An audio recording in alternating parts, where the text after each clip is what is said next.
और रुक करेंगे बड़ी खबर का। तो पात्रा चौल केस में बड़ी खबर आपको बताते चले। संजय राउत की अहलिया को ईडी का समन।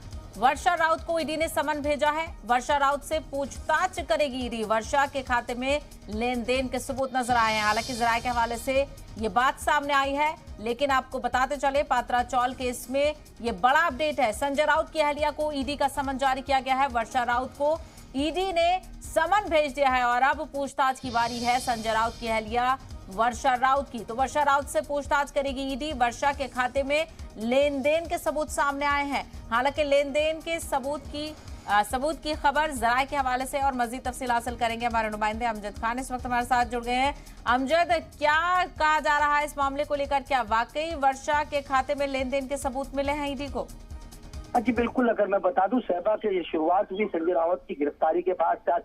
आज संजय राउत को कहीं ना कहीं 8 तारीख तक का ईडी की हिरासत में वापस भेज दिया गया है। और आज ईडी की बात कर ले तो ईडी ने संजय राउत से जुड़े हुए तमाम जो ऐसे लोग हैं, ऐसे लोगों को ईडी ने नोटिस जारी करा है और कहा है कि 5 तारीख से लेकर मंडे के बीच में आके ईडी के अंदर हाजिरी दे और उनसे पूछताछ होगी। अगर मैं ये भी बता दूं तो जो संजय राउत की पत्नी है उसकी प्रॉपर्टी जो है ऑलरेडी 2 करोड़ के करीब जो है ईडी ने पहले ही सीज करके रखी हुई है। और ईडी जो है लगातार जो संजय राउत की जो वाइफ है उनके खाते में जो लेन देन हुआ है उसकी भी पूछताछ आगे की जांच में करनी है, जिसको लेके संजय राउत को पहले ही गिरफ्तार कर लिया गया है। अब अब लगता है कि संजय राउत की जो वाइफ है उनके ऊपर भी इसकी ईडी की जांच गिरेगी कि उनको भी कहीं ना कहीं पूछताछ के लिए ईडी ने सम्मन किया है। सभा बिल्कुल, और इस मामले को लेकर ईडी ने संजय राउत से भी कई सवाल पूछे थे, क्योंकि अलीबाग की प्रॉपर्टी को लेकर नाम आ रहा था कि किन्हीं 2 लोगों के नाम पर है, लेकिन संजय राउत ने जवाब में कहा था कि उनकी अहलिया के नाम पर है, वर्षा राउत के नाम पर। और अब ईडी उनको समन भेज चुकी है, यानी अब उनसे भी पूछताछ होगी।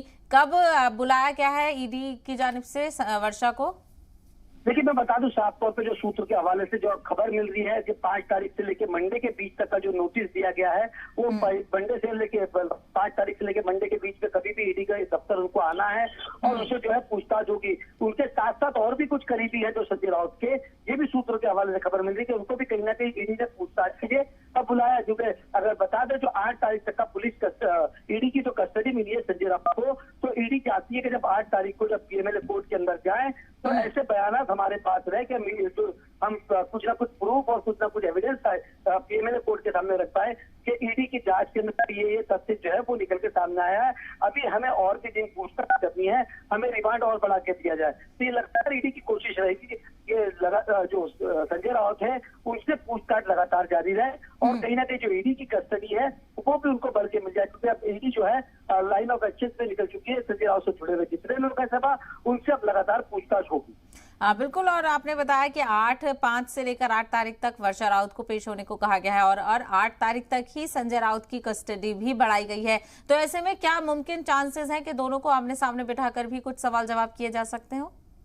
जी बिल्कुल, अगर सहबा क्योंकि ईडी की पूछताछ के अंदर इसी तरीके से होता है, पहले अलग अलग कमरों में बैठा के पूछताछ की जाती है, फिर वही क्रॉस क्वेश्चन को दोनों को आमने सामने बैठा के पूछताछ की जाती है। अब दोनों के जवाब क्या निकल के आते हैं वो तो ईडी की जांच में पता चल जाएगा, क्योंकि ईडी के सवाल ऐसे होते हैं कि अगर जब संजय राउत और जो उनकी वाइफ है, पत्नी है, जब उनसे दोनों लोग से अलग अलग पूछताछ की जाएगी तो दोनों को हो सकता है कि ईडी जो है आमने सामने के भी सवाल करे और जो तमाम जो जांच के अंदर तथ्य निकल के सामने आएंगे तो पूरी कोर्ट के सामने रखा जाएगा। बिल्कुल, और अब देखना ये होगा कि अमजद खान, क्योंकि वर्षा राउत का नंबर आ चुका है, ईडी ने समन भेज दिया है, तो ऐसा भी मुमकिन हो सकता है कि और जो संजय राउत के करीबी हैं उनको भी इस जांच के घेरे में लाया जाए।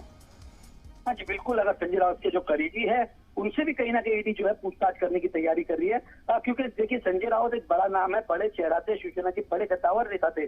तो ईडी ये चाहती है कि हमारे पास जो तथ्य है वो पूरे निकल के सामने आए और तमाम तथ्यों के साथ ही पीएमएलए कोर्ट के सामने आए, क्योंकि ईडी ने लगातार ये देखा कि ईडी के अंदर जांच के अंदर कोई चीज निकल के नहीं आती है तो ईडी की काफी उनको कोर्ट के अंदर फटकार झेलनी पड़ती है। तो ईडी जो है वो लगातार ये कोशिश कर रही है कि उसके साथ संजय राउत के साथ जो उनके साथ भी जुड़े हुए लोग हैं उनसे भी पूछताछ करी जाए, उनके भी बयान किए जाए और तमाम बिल्कुल, क्योंकि अब जिस तरीके से पत्ते खुलती जा रही हैं, ऐसा लग रहा है पात्रा चौल मामला लंबा चलेगा और कुछ अब ऐसा लग रहा है कि गिरफ्तारियां भी इसमें हो सकती हैं। अमजद खान, तफसील के लिए बेहद शुक्रिया।